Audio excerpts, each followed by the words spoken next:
My mom introduced welding to me while I was in prison on visitation one Saturday. She came down and said, I've been watching TV and I've been checking out these welders.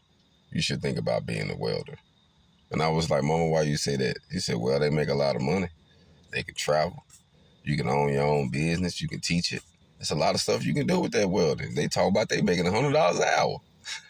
I'm like, man, I need to learn how to do that, because she knew I was a hustler. So she knew I wasn't finna get out of prison serving 10 years and get out and go get a job, a regular job, and make no money. She already knew that. So she wanted me to learn welding. And I did that, fam. You know what I mean? I got it while I was incarcerated. I got combination of welding. And while I was incarcerated, I was getting good at my craft. I was working on maintenance. I was doing construction. I was getting good at what I was doing. You know what I mean? But when I got out, fam, guess how much I started out at? $8 an hour. I started off at $8 an hour, fam. And you know what? I wasn't even mad because I was free.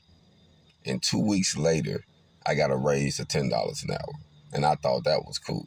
You know what I mean? Because they seen my work ethic. It's like, hey, man, we got to pay this dude something before he leave. And then later, I started going up and up. The most I ever made punching the clock, fam, working for someone was $30 an hour. And I started off at 8. 10 years later, I'm running a couple companies. So how I can't start off at $8 an hour and grind, and 10 years later and own some companies, you can't start off at 20. I'm just trying to figure out how we looking at this perspective so differently. Nowadays, we just don't want to hustle. It's all about the grind, fam. If you really got something in your mind, you just can't say I'm a top welder. You got to be willing to learn other things. And those other things you learn gonna make you a master welder. Hold on.